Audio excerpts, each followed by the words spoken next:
자본의 총량을 모으시는 게 우리한테 가장 핵심 포인트다. 부동산 고민 문자로 자세하게 보내주시면 추첨을 통해서 여러분들에게 월수금 정확한 해답으로 찾아뵙도록 하겠습니다.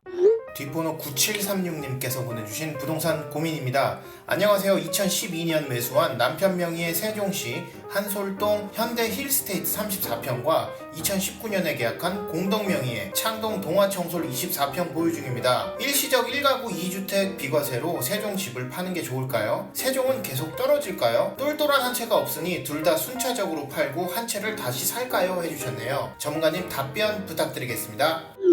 네, 일단 답변부터 드리도록 하겠습니다. 저는 지금 2주택, 3주택으로 가야지 우리한테 훨씬 더 유리한 측면이 있다라고 누누이 얘기해 왔지만 우리 구독자님은 이렇게 다주택으로 늘리는 방향보다는 지금 일시적 비과세 요건이 충족이 될 때 매도 타이밍을 잡아보시는 게 좋으실 것 같고, 이렇게 비과세 요건을 계속적으로 충족을 하면서 이 자산의 증식보다는 자본의 증식을 좀 늘리는 방향으로 좀 추천을 드리고 싶고, 따라서 일시적 비과세 요건으로 매도를 하시고, 창동 동화청솔도 마찬가지 비과세 요건을 좀 충족하신 이후에 매도 타이밍을 좀 잡아보시고 똘똘한 1주택으로 갈아타시는 게 우리 구독자님한테 훨씬 더 좋은 전략이 되지 않을까라는 말씀을 드리고 싶습니다. 그 이유는 뒤에 가서 판소리를 통해서 좀 더 자세히 풀어드리도록 하겠습니다. 일단 지도를 한번 볼게요. 자, 지금 세종에 있는 천마을 6단지 아파트를 보유하고 계신다라고 하셨습니다.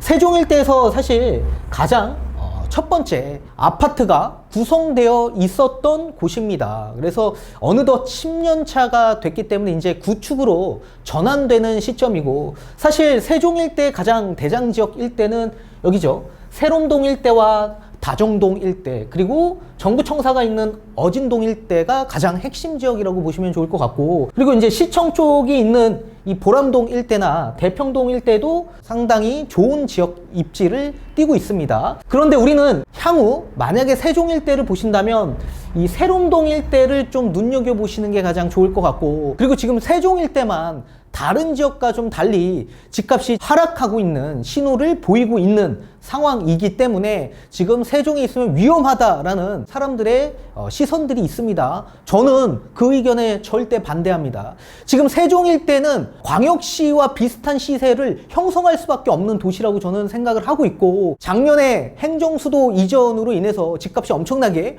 올라간 게 사실입니다. 거기에 대한 숨고르기 현상이 지금 나오고 있다고 보시면 좋을 것 같고, 그동안 2015년부터 엄청난 공급 물량이 엄청나게 들어왔습니다. 거기에 대한 숨고르기 현상이 지금 진행되고 있다. 따라서 전세가가 지금 현재 엄청난 공급 물량으로 인해서 올라가지 못한 상황에서 지속적인 약세 시장으로 전환되어 있는 상황이기 때문에 전세가가 상승을 한다면 매매가 또한 지금보다 더 많이 올라설 수 있다라고 저는 생각을 합니다. 따라서 일시적인 조정, 일시적인 하락 시점이 찾아올 수 있지만 그거는 다만 일시적이다. 다시 지금의 전 고점을 다시 회복할 가능성이 매우 높기 때문에 저는 세종을 장기적인 측면에서도 굉장히 좋은 지역이라고 저는 생각을 하고 있기 때문에 세종 일대로 추가 매수하셔도 저는 무방하다, 그렇게 말씀을 좀 드리고 싶습니다. 자, 이번에는 지금 창동에 있는 동화청솔도 함께 보유하고 계신다라고 하셨습니다. 사실 창동 역세권 주변으로 인해서 엄청난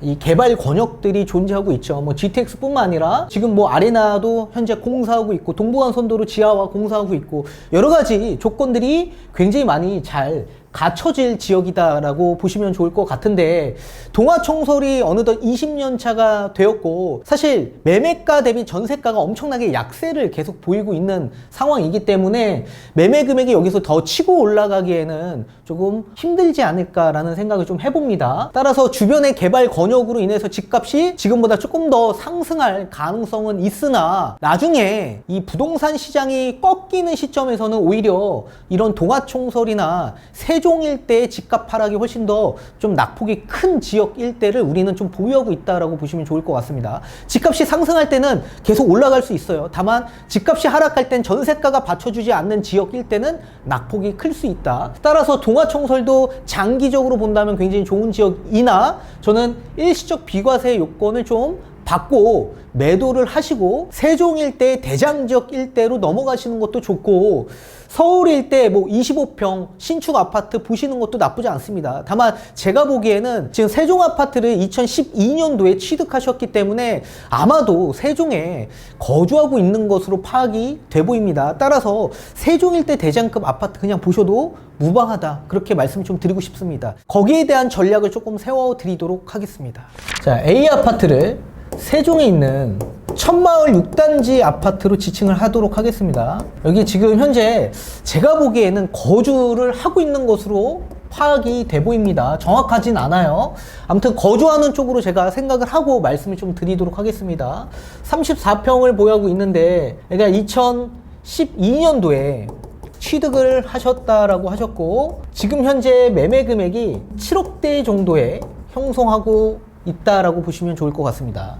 자, 여기에 B라는 아파트를 한 채 더 사셨는데, 이 B라는 아파트는 서울에 있는 창동 동아총설 아파트를 보유하고 계신다라고 하셨습니다. 아마도 여기는 전세를 주고 있는 것으로 파악이 돼 보입니다. 평수는 한 24평을 보유하고 계시고 2019년도 12월 7일 날 계약을 진행하셨고 2020년 2월 20일 날 잔금을 치르셨다라고 하셨습니다. 이 잔금 기준이 취득일이라고 보시면 좋을 것 같습니다.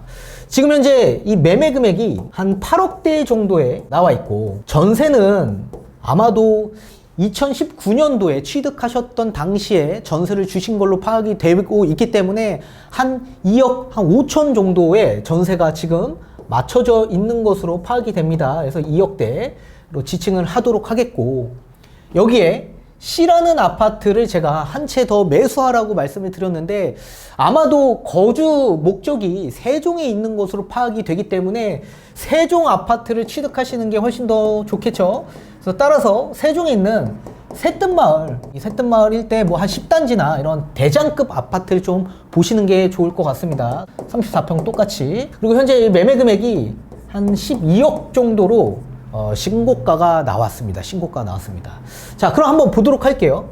A와 현재 B 아파트를 보유하고 있는 가운데 비과세 요건이 일단 충족이 되는지 먼저 파악을 해 봐야 될 텐데, 자, C는 일단 아직 구입하지 않았기 때문에 A와 B로만 일단은 생각을 하고 비과세 요건을 한번 맞춰보도록 하겠습니다. 자, 첫 번째, A는 비규제 지역 일대 취득을 하셨기 때문에 2년 이상만 보유하면 비과세 요건이 충족이 되죠. 이게 첫 번째 요건.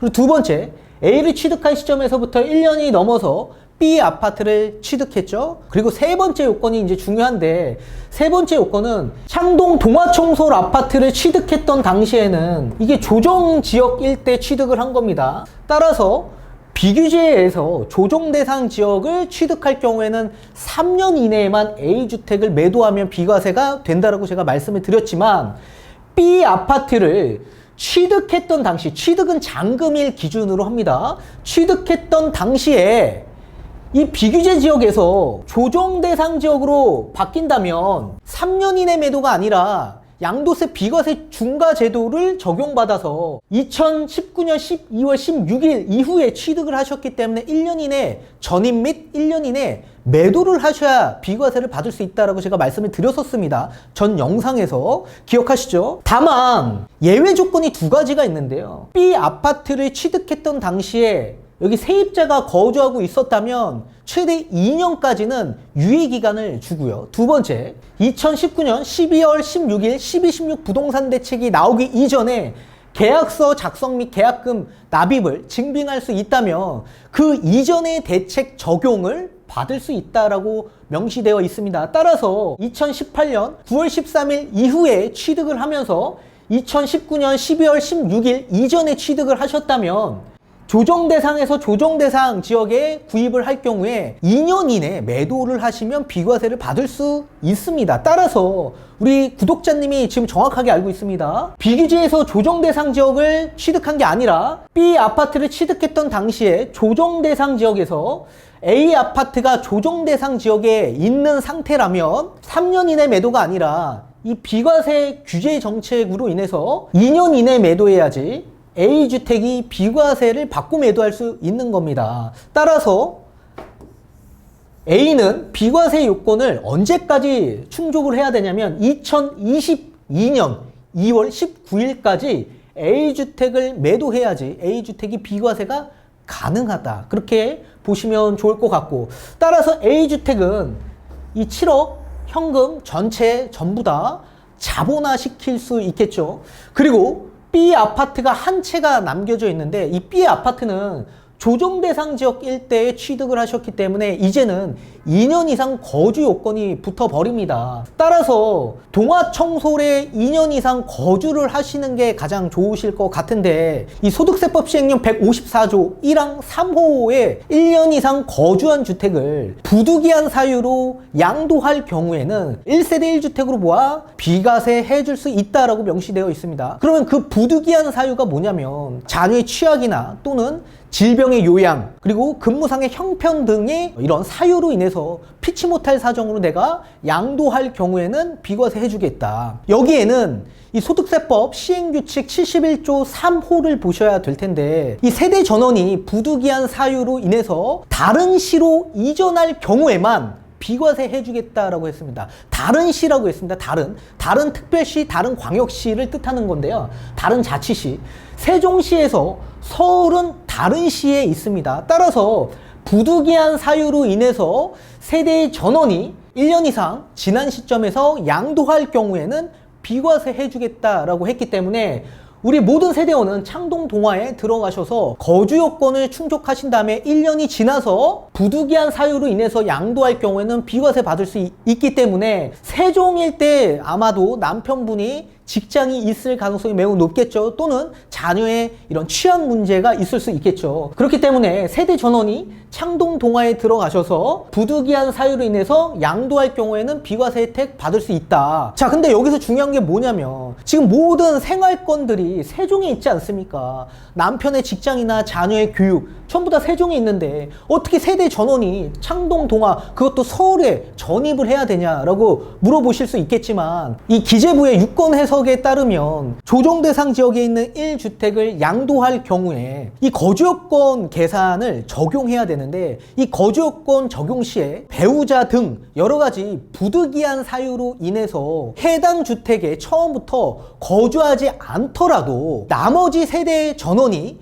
거주를 한다면 거주 요건을 충족한 것으로 보아 비과세 해주겠다라는 이런 유권 해석들이 계속적으로 계속 나와 있습니다. 따라서 우리 남편분의 직장 사유로 인해서 세종과 서울 계속 왔다 갔다 하지 어렵지 않겠습니까? 그럴 경우, 또는 자녀의 취약 문제로 인해서 부득이한 사유로 인해서 부부가 잠시 떨어져 있다라고 하더라도 1세대 1주택으로 거주한 것으로 보아 비과세 해주겠다라는 유권 해석으로 비과세도 창동 동아청솔도 마찬가지 받을 수 있다라는 얘기입니다. 따라서 부부는 1세대로 보지만 기재부의 유권 해석과 여러 가지 법문으로 인해서 같이 거주를 하지 않더라도 비과세 받을 수 있다. 자, 따라서 자금 여력이 있으시다면 이 동아청솔은 2021년 12월 7일 날 전세가 만료가 되기 때문에 이 시점에 동아청솔에 전입하셔서 거주요건 좀 충족하시고 2년 이내 2022년 2월 19일까지만 세종 아파트를 매도하시면 비과세를 받고 매도하실 수가 있겠죠.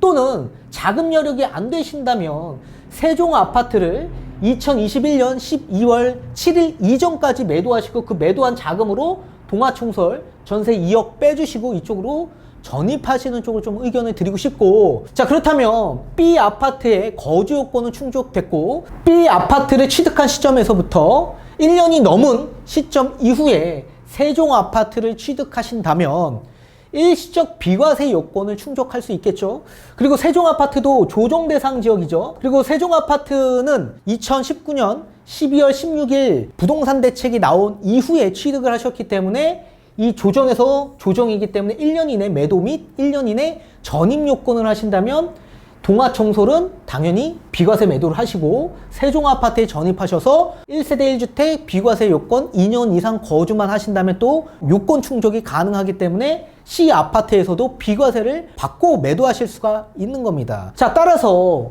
세종아파트를 매도해서 매도자금 7억을 현금화했고, 그리고 창동동화도 지금 현재 매도하면 8억대죠. 그리고 전세 빼주면 2억대 빼주면 약 6억 정도가 남기 때문에 7억에서 6억이면 얼마죠? 13억이죠. 2 플러스 13억. 이 자본금 현금화해서 어떻게 하죠? 세종아파트 12억대 추가 매수하실 수 있는 겁니다. 이 12억대가 이제 앞으로 조금 어느 정도 숨고르기 현상으로 인해서 조정이 어느 정도 있을 거라고 생각을 하지만, 그 조정이 있다면 우리한테는 더 좋은 기회가 될 수 있다는 얘기입니다. 따라서 시간을 조금 더 지켜본 다음에, 만약에 세종아파트가 지금보다 조금 더 조정을 본다면 그 조정을 보는 그 가격대에 우리가 저점 매수할 수 있는 유일한 기회이기 때문에 오히려 우리한테는 더 좋은 기회가 될 수 있다. 아무튼 저는 세종은 지금 잠시 조정 기간이지만 숨고르기 현상들이 나올 수 있다라고 보고 있고, 이 공급 물량의 여파로 인해서 전세가가 워낙 약세이기 때문에 이 전세가가 올라가 준다면 매매 금액 또한 다시 정고점 회복을 할 수 있다라고 저는 생각을 합니다. 그래서 우리는 지금 조정을 볼 때 이 저점 매수를 하시는 유일한 시점이라고 생각을 하고, 반드시 이런 시기에 우리는 접근하시고 매수하는 쪽으로 좀 의견을 드리고 싶습니다. 그래서 종합적으로 얘기를 한다면 자산의 총량이 중요한 게 아니라 우리한테는 비과세를 받을 수 있는 요건이기 때문에 자본의 총량을 늘리시는 게 우리한테 가장 핵심 포인트다. 그렇게 알아두십시오.